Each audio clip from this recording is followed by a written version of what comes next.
Hey everyone, this is Ted Check. Welcome back. It's been a long time since I've done an interview here on my YouTube channel, but my very special guest is John Gallagher.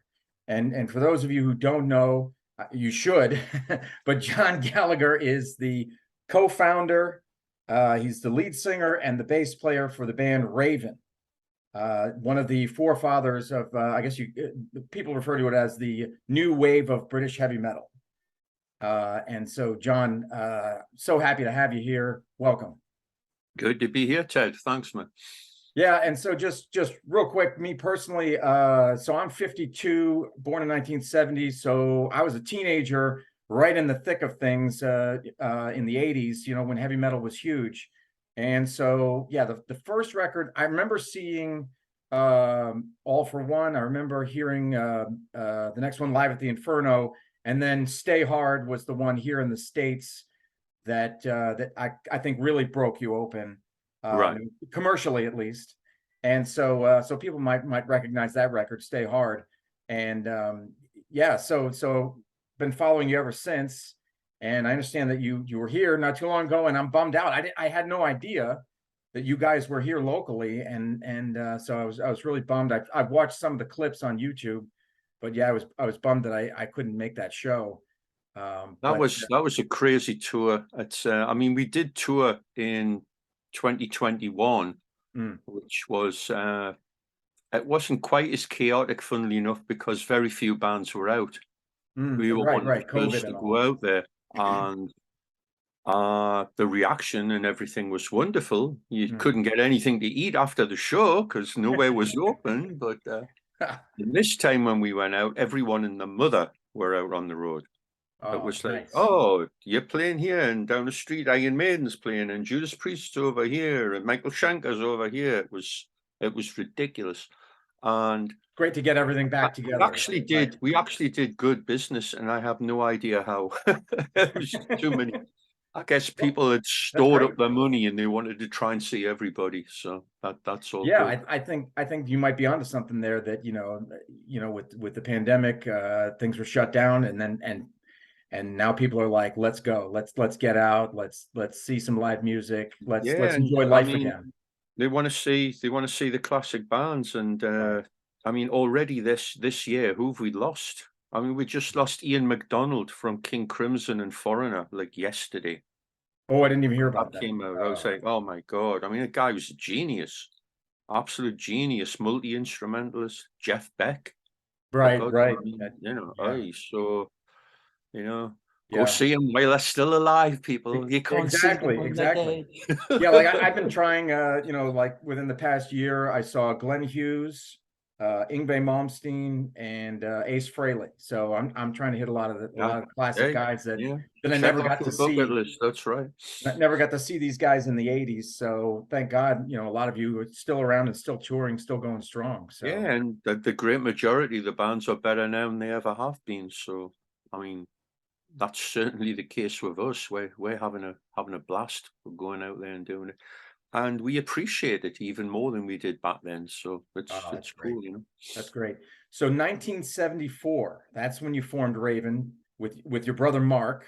Yeah. Mark's the guitar player, and you had a guy named Rob Hunter. Well, wait, he wasn't really the first drummer, right? You had Oh another no, it was a Spinal Tap like line of drummers. guy. They just kept blowing up. Yeah, spontaneously combusting and stuff Right. like that. Uh, we had probably 5 or 6 drummers over that 6 years from 74 through to 80. And then in 80, we went as a 3-piece. I mean, we got Right. Rob in, the guy we got in who'd replaced Paul, who started the band with us. He'd Mm, quit. We had a guy in for about 2 months. It didn't work out. And we just said, let's go as a 3-piece. And all of a sudden, that's when everything changed. That's when there was a large influx of magic, mm, because the typical 2 guitar thing makes you do things a certain way. Once you go to a 3-piece, there's no safety net, right. but consequently, you've got so much more real estate and more room to improvise and play. And uh, the three of us really hit it off very well, and boom, we were off and running. Right. Once we went as a three-piece, I mean, it was literally maybe a month or two later, we had the opportunity to do a single for Neat Records, which was a small project label in the north of England, which normally would have meant nothing, but they'd put a single out with a band called the Tigers of Pantang. Oh, yeah. Were smart enough to send it down to London to one of the magazines who loved it. And all of a sudden, there was this interest in the bands from the Northeast that would have never came if it had been left to the auspices of the record companies, because, Ah, you know, because they they were clueless. wouldn't They had no travel idea. further than 50 mile north because they thought it was dinosaurs and barbarians up there. You know, they would never have done that. So Gotcha. the equivalent for anyone that's a little younger would be the grunge scene, where there Mhm. was all the bands in Seattle and Portland, and Right. they grew and, got their act together away from the record companies because there was nothing there other than those indie companies that were there, Mhm. like Sub Pop and stuff like that. So it's an equivalent of that. We were very lucky in that happened, and things took off exponentially from there. The single was played on Radio 1, which is like the main radio station in England. And back then there was a guy called John Peel. All he did is play new music. Didn't matter who it was. Here's this band. I got the record. Boom, play it. So he played Don't Need Your Money, our first single. And Ozzy heard it and said, I want that band to open for me. Get them. Wow. Wow. And that was the second leg of the first Blizzard of Oz tour. So out of, a couple of weeks before we're playing the pubs, boom, we're in playing with Ozzy Osbourne on like 4 dates in England. And that went to a show with Iron Maiden in London, playing with Whitesnake, playing with Motorhead, and going overseas. This just started getting crazy. This was even before the first record, your first, long play, your first That's rock playing with until you drop. Ozzy and playing with not Whitesnake, that was later on, and Motorhead was a little later on, but playing with Iron Maiden and Ozzy, that was 1980. Yeah, that's when the first single was out. But before the record, before Rock Until You Drop. Oh, before Rock Until You Drop. Yeah, Wow. that didn't come out until probably mid or the fall of 81, I believe. 81. Okay. Came out, yeah. Wow. So that's pretty amazing that that you would get hooked up with those major tours without a record to back you up.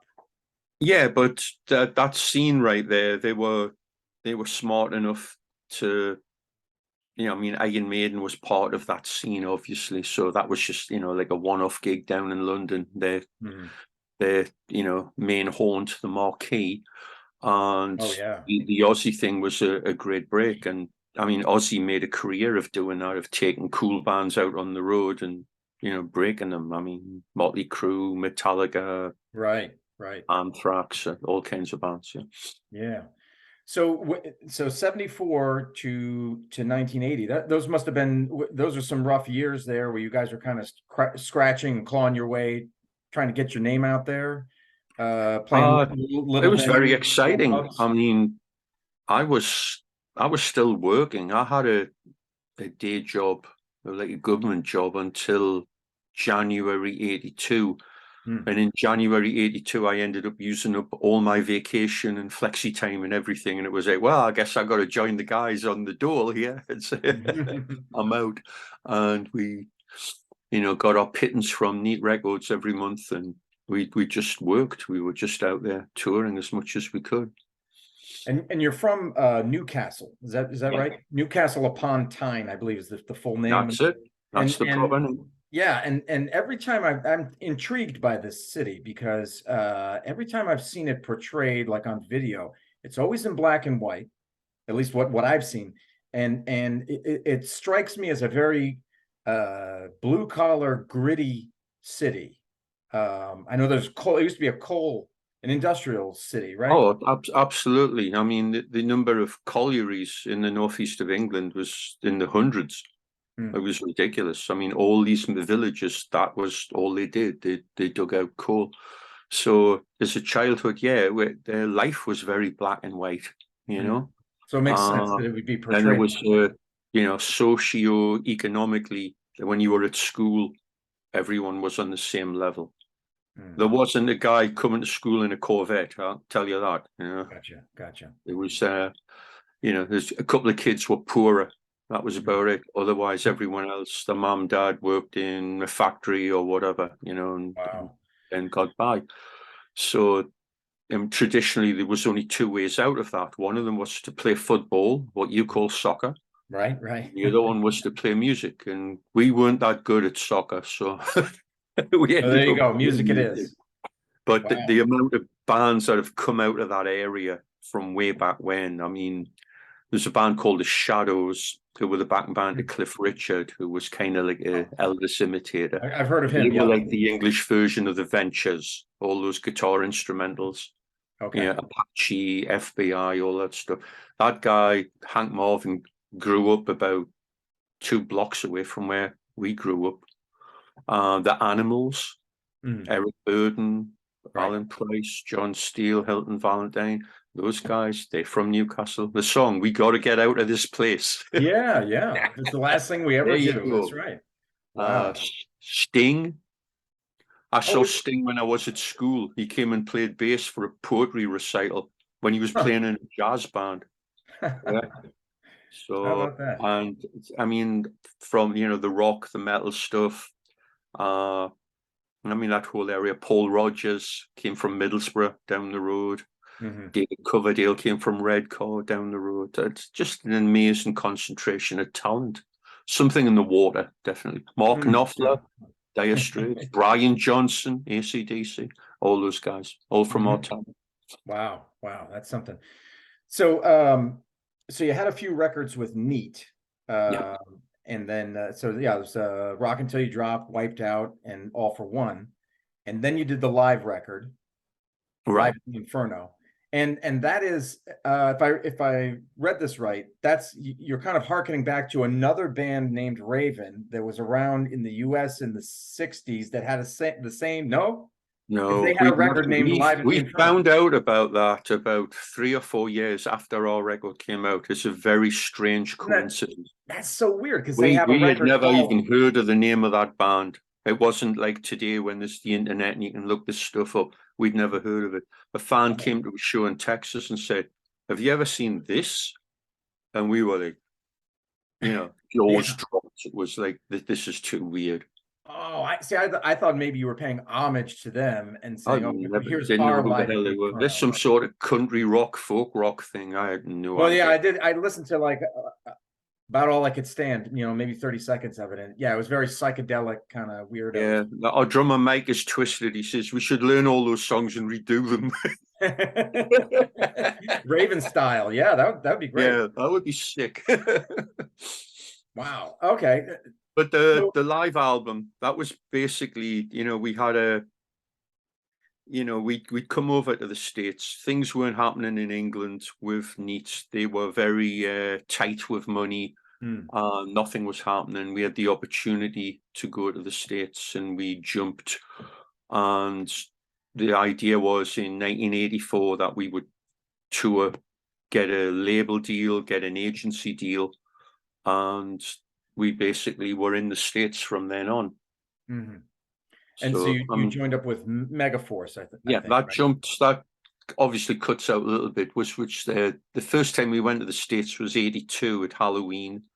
We Yeah. played at a festival at the Halloween Headbangers Ball in Staten Island Oh, on you know what? Halloween I think night. I have that here. Hold on one second. I'm going to share the screen.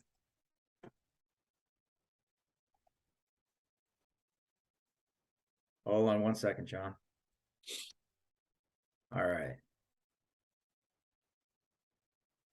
This right here is you with Metallica. Yeah, that's 83. That 83. was in the dressing room at the Stone in San Francisco at the last show. That's right. Oh, okay. Then Well, here we go. L'Amour, that's a different one. October 30th of That was 1982. actually 86, I believe. They called it a Headbangers Ball. I Oh, remember that this is because saying it's we've actually 82. I don't we got know. a lot of money for that. I remember that one. Oh, this is saying October 30th of 82. You opened Yeah, for Riot and Anvil in Staten Island at the Halloween Headbangers Ball. yeah. Oh, And okay. then we But this played gig like right 4 or 5 here, shows 86. with Anvil right after it around New York and New Jersey. And it was very successful. We had a great time, and it was case of like, let's come back next year, do a headline tour, and move it up. Mhm. And Johnny Z famously said to us, "I've got the biggest band in San Francisco to open for you on the tour." And we're like, thinking of all the huge bands that have come out of San Francisco, and it was none of them. It was Metallica, who we'd Yeah. never heard of.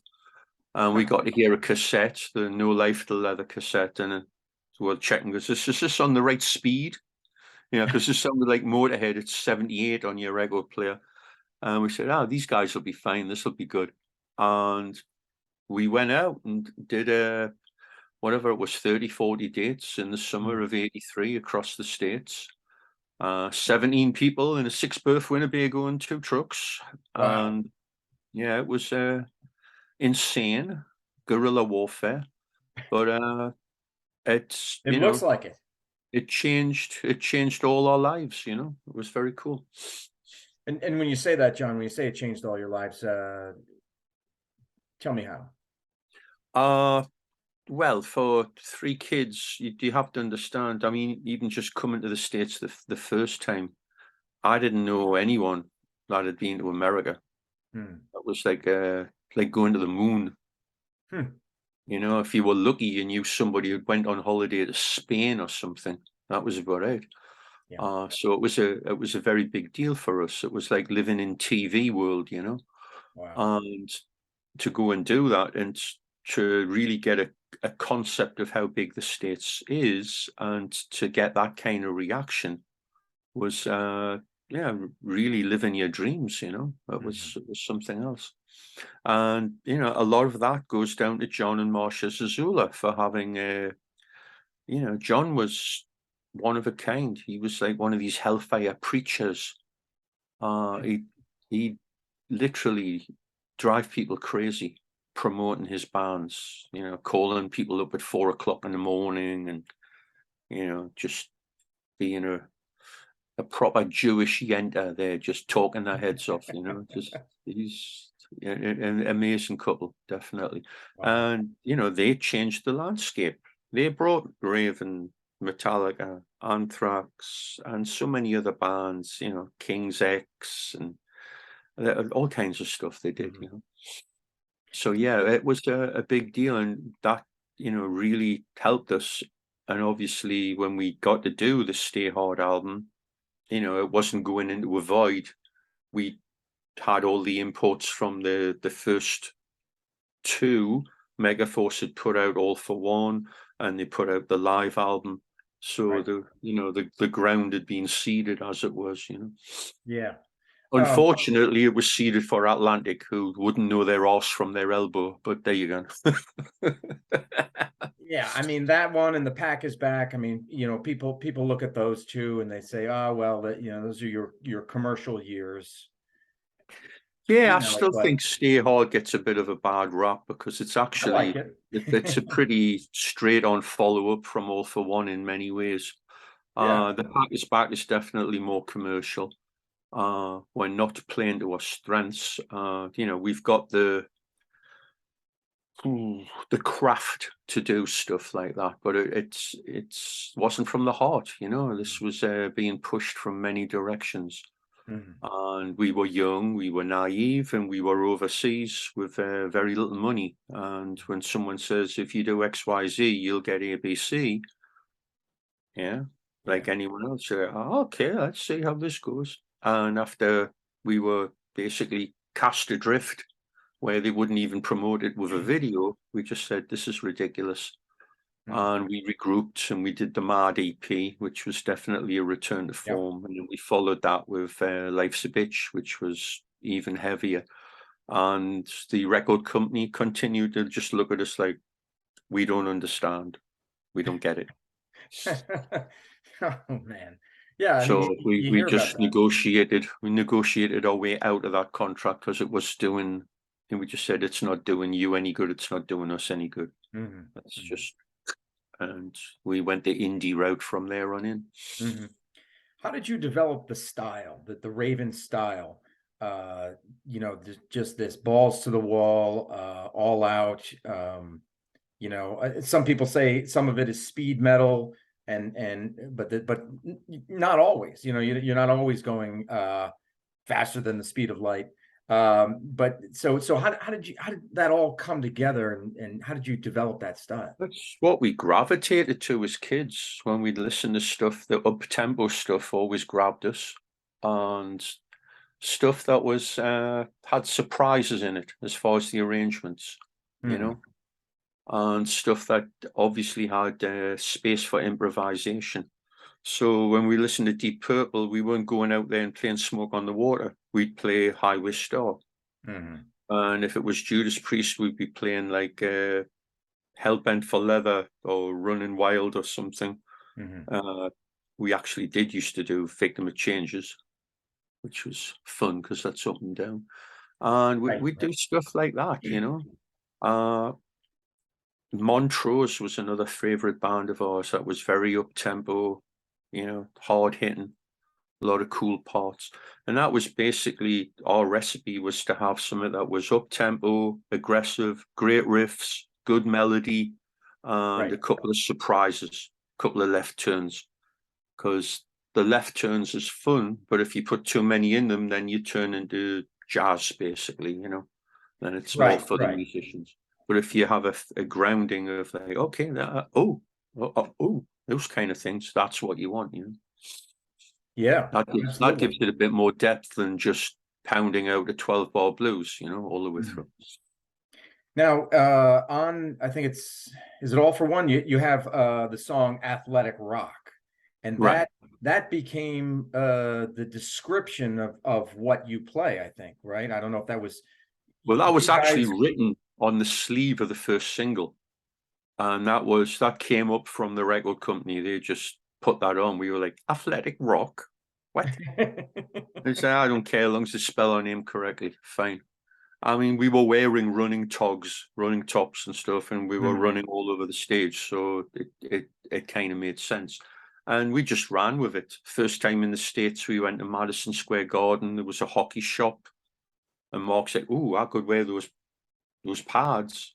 And Rob was like, "Oh, I could wear that helmet and stop cutting myself on the head when I'm banging the cymbals." And they got exaggerated from there. Right, because I remember in the 80s reading articles about you guys, interviews with you guys, and how you would, destroy your instruments, destroy the stage, destroy your bodies. I mean, how did it get to that point? Well, we always did that. We were always, we still are. We're still very aggressive on stage, but with a glint in the eye. It's not Hmm. like dour and miserable. And it was very rarely, let's take a guitar and destroy it into pieces. It was just, bang them around. Whatever Oh, happened, okay. happened. And that still happens. I mean, there's video out there from the Hall of Fame thing we did 2 weeks ago, and Mark's throwing the guitar like 16 foot across the stage and stuff. You know, Yeah, when you if feel it, I could, when it feels good, you do it because it sounds good. that's But rock and that roll. was just one of our thing. I mean, when we were kids and we used to rehearse in a church hall for 3 or 4 hours. And at the end of the thing, we'd smash all our gear up. See, I'm going back to this at L'Amour's, That's uh, the '86 Limoges show, yeah. 86. Look at this right here. Here's Mark. Yep. I don't know what's on the stage here, but he's exhausted, I guess, or I don't. But it says here at the end the description. Let's see if I can find it here real quick. Um, so you finished with Hell Patrol, band virtually destroying the stage at the end. Wacko tearing his drum set to pieces. John Gallagher hanging over the crowd from the ceiling pipes. Yeah, that's the kind of shenanigans we get up to. Yeah, and okay, so well, let me ask you this. Go back to the other. Yeah. Did you actually take a nurse out on tour with you to heal your, to take care of any wounds that you may have had? There was a lot of stories like that, and a lot of it was a lot of that was hype, I'll be honest. But for example, Rob broke his arm before we were due to play a big show at Studio 54, I think with Oh, in New York Overkill City. and Sabotage, and we couldn't do it. So we had a press conference to tell people that it was going to be postponed, and it ended up being a show, I think, at the Ritz with Hmm. Anthrax, I think, down the line. So we had this press conference at Studio 54, and we had a couple of tables, like the tables you'd have like at school or whatever, the folding tables, Sure, like the sure. wrestler ones, Yeah, yeah, yeah. And Rob, we all got our gear on, and Rob's got a broken arm with a plaster on. He starts saying, "Yeah, I broke my arm because I'm crazy. I'm fucking crazy." And starts banging his arm off the table. Oh, jeez. Now, I recently met Monty Connor, who worked with Roadrunner, works with Nuclear Blast, and he was talking about the old days. He says, "Oh, I remember that was a whole big put on, right?" And I goes, "No, it wasn't. That wasn't a big put on. He actually did break the table by smashing it with his plastered with, arm, with his and we were plastered freaking, broken arm. out." Oh God! Wow. So, there was some hype, but there was a lot of reality with it as Mm-hmm. well. So, Mm-hmm. the reputation was deserved, put it Uh-huh. that way. And actually, I've read that one of the most severe injuries suffered by Mark wasn't even on stage. He got it. Both his legs were broken in Florida when a wall fell on him. That happened in 2001. Yeah. Yeah, it was a long story, but basically, our father died. We all went over for the funeral. I flew back on September 10th, but him and his wife flew back on September 11th and ended up getting stuck in Canada for like 3 weeks. Hmm. When all the planes went there, and when he Oh, you're came right. Of back, course. Yeah, yeah. he came back. He had to go somewhere early in the morning. Some guy was driving and T-boned him, and he banged his head off the glass and got a huge lump on it. Mm-hmm. The next day, he had to go and meet some guy at a job site. They were building a drugstore, and he owed him money. He went to get the money and couldn't wear the hard hat. He had to wear just his baseball cap, and Because it he had was the lump on his head. yeah. It blew the hat off. He went to get the hat. The wind blew the hat again. He went to get the hat, and then the entire building fell down. Oh God! So if that chain of events hadn't happened, he would have died. Had his hat not blown off, and was he not chasing He the would, hat? he would have died. Yeah. So But as it was, he he only called caught me his up on leg. the phone there and then. That's what's going on. He says, "I've got a building on top of me." Starts laughing at me. "Oh yeah, what, you Oh my drinking?" God! Yeah, click, and it had happened. They had to medivac him out in a helicopter. Didn't know whether he's going to make it, and then it was a case of, "We're going to have to cut your legs off," and he went, "No, you're not going to cut my leg No, off." you're not. Yeah. Because I mean, both his feet were detached. He had a Oh piece of God. rebar through one calf. The other calf was detached. He had the skin stripped off his legs when the walls had, Oh God. and just the trauma of all that. And they said, "You'll never walk again." He's like, "Yeah, watch me." And he Nice. proved them all wrong. Nice. It's Nice. unbelievable. Wow. So very inspiring. It took Yeah. him, I think it was 2 years. We went out and did like maybe 3 or 4 gigs with him in a wheelchair. I Some of heard that's about that. some Yeah. of that's up on YouTube. That's wild. And it was like, well, if this is what it is, this is what it is. But we played, I think it was a festival in Tampa, 2005. He had a huge leg brace. Hmm. And then we played a one in England. He had a smaller leg brace. And then we played a one in Germany, and he just had it bandaged up, and he was just getting stronger and stronger. Wow. That's And amazing. he's still got, issues from that. I mean, currently his ankle is really needing an operation, Hmm. but you would never know. And it's just a testament to how stubborn he is. But that's good. That's a good thing. Oh, absolutely. Yeah. Oh, wow, that's something. So yeah, you guys here's something I've noticed with some bands. I don't know about all bands, but it seems like some bands these days don't want to tour. They don't want to get out there. They want to push out their music, but they don't want to get out in front of the crowds for whatever reasons. Not every band, but and maybe some of the new bands, I think. And I just think that's kind of weird. I mean, it used to be like you put out a record and then you toured to support the record because you wanted people to buy the record. Now it's anybody can hear the songs for free, so you got to make money off the tour. Yeah. Is that right? So, I mean, you would have thought it'd be, putting an emphasis on that. You would want to or have to tour more. Yeah. And it's certainly, like you said, you used to tour to promote the CD, and now you tour to promote the T-shirt.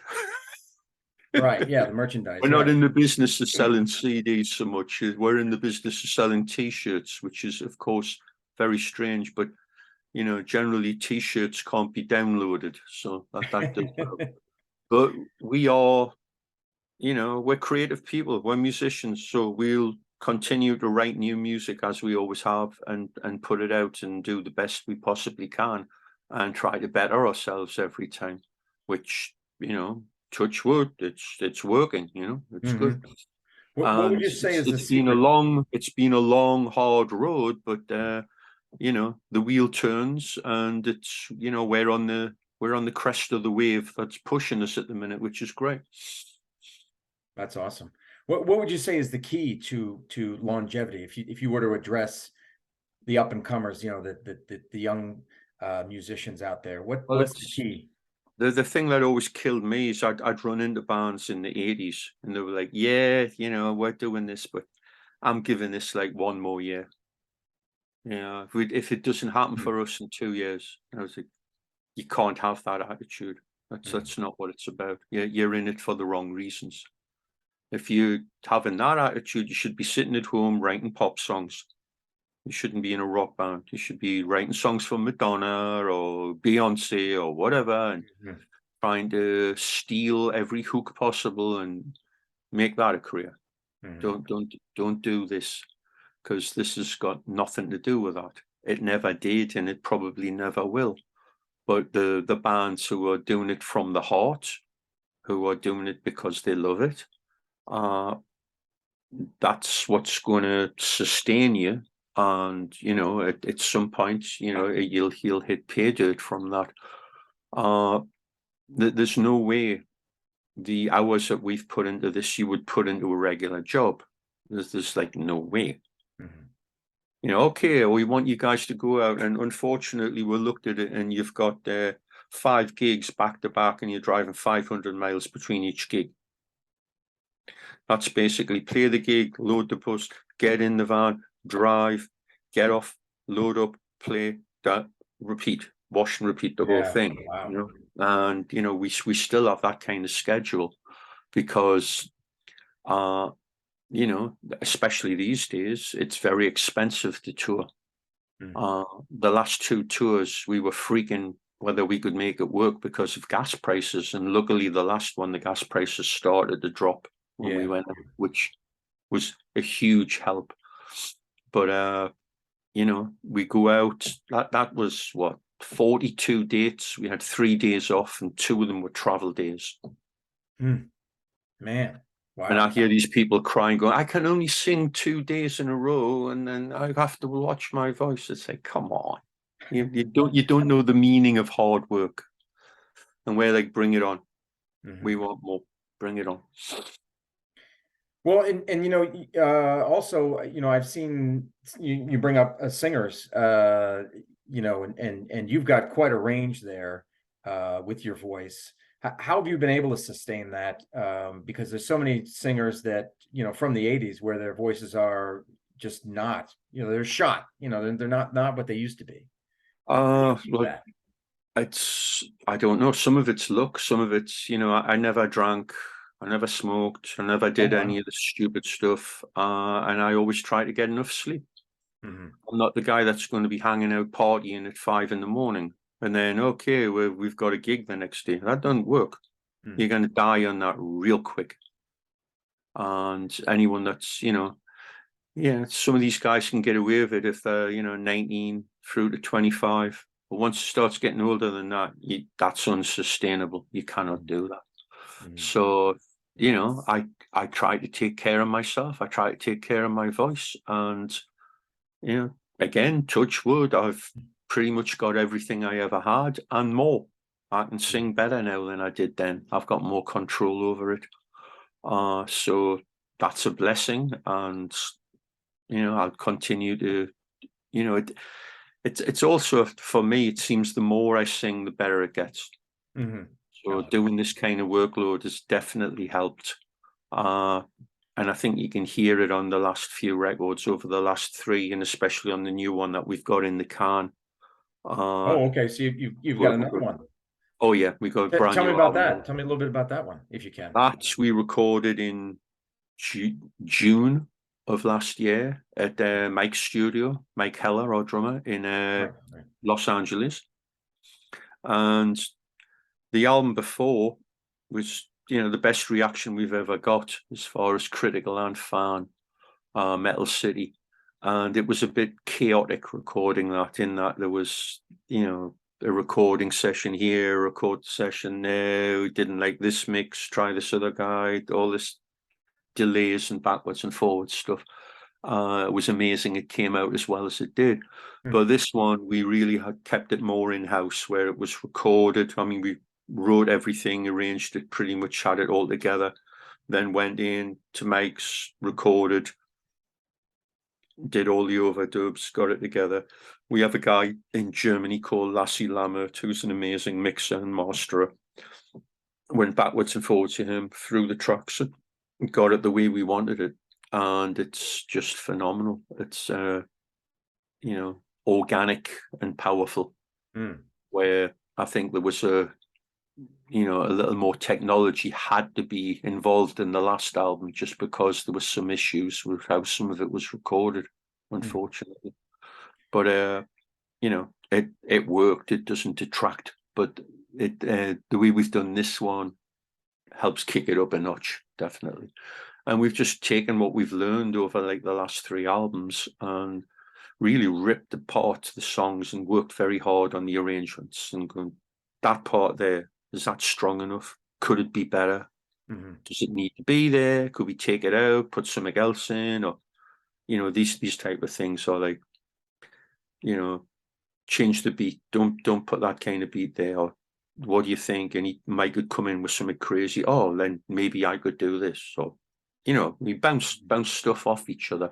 Yeah. And then, criticize each other, produce each other on the performances, and get the best out of each other. So it definitely, it's it's a tough way to work, but it's worked. It's definitely worked. You get the results.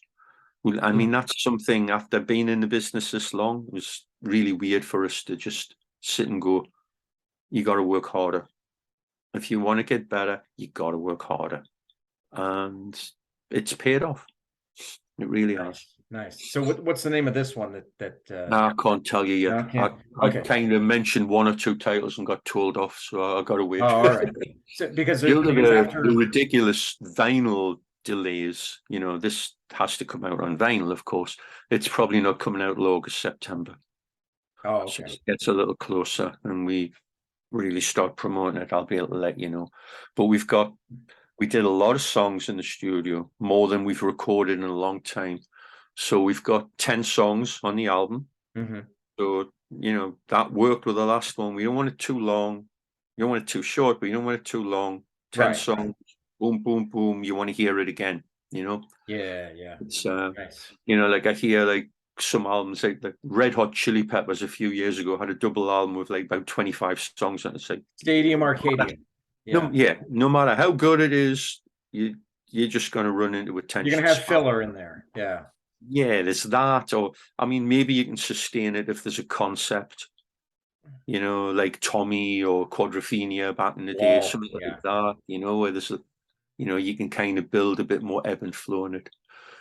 Our ebb and flow is just the instruments that we're hitting you over the head with between each song. Each song has to kick ass. And within that, there's a journey, you make it work that way. But we had that. So we've got extra tracks for Japan and Outer Mongolia and all that. And what about US? Yeah, well, I don't get any extra tracks. Got to work harder for them. I'm And then kidding. I'm kidding. we did a cover tune which I can't talk about, which is very interesting. Hmm. And we did a Christmas song which I can't talk about, which is Oh, very interesting. And it's all I can tell you is it does kick ass. It's not a stupid one. all right. All right. We haven't been listening to the Billy Idol Christmas album, I can tell you that. Hey, speaking of like one-off or kind of departures for you guys did two songs on a movie in the 80s called Hot Moves. So Hot Moves, and then you had another song called Lady Killer.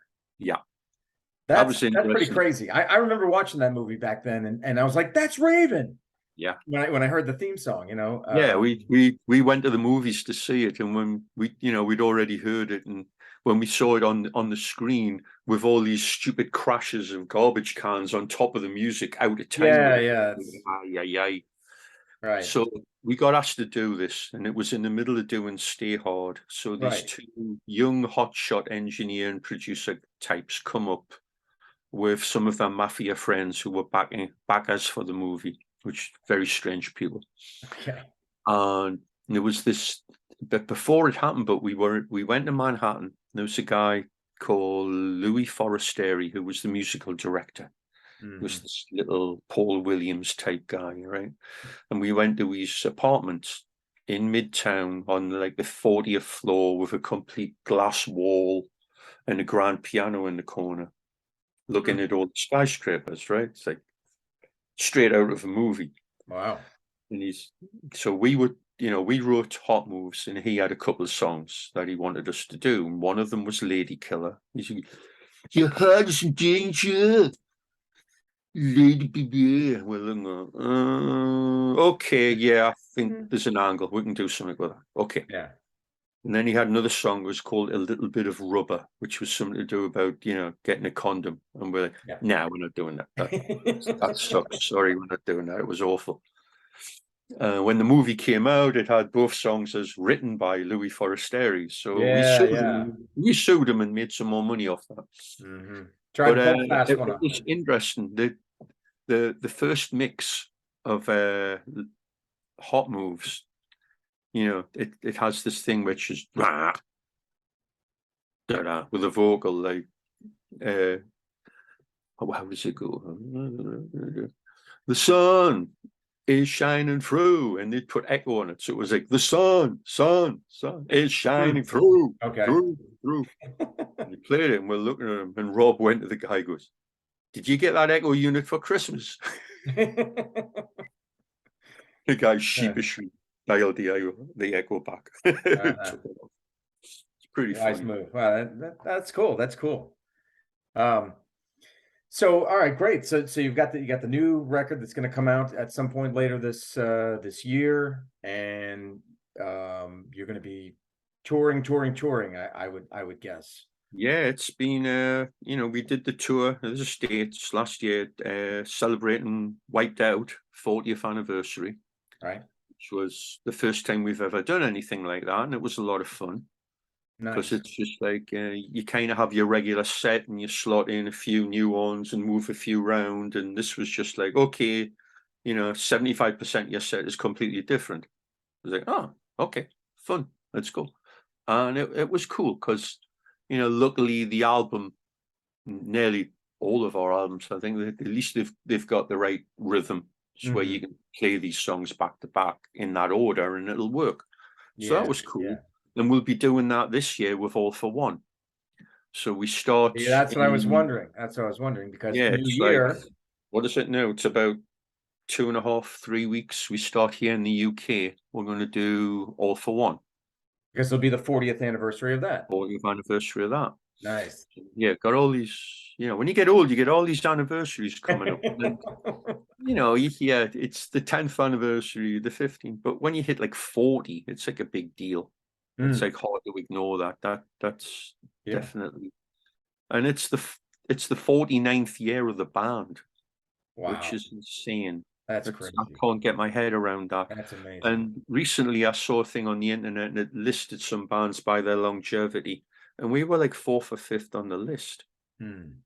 I mean, the bands ahead of us were like Aerosmith and the Rolling Stones and people like that. I was like, no, that doesn't make Wow. sense. But you know, Wow. It's That pretty cool. that It's is sobering, and humbling. So, and it just pays into that whole thing of like, we have a standard, we have a reputation, and damn it, we're going to keep it going. Absolutely. kind of goes back to that stubborn quality that you were Oh talking yeah, about, Mark, and you've got it too. well, yeah, that's our upbringing. It's where we come from.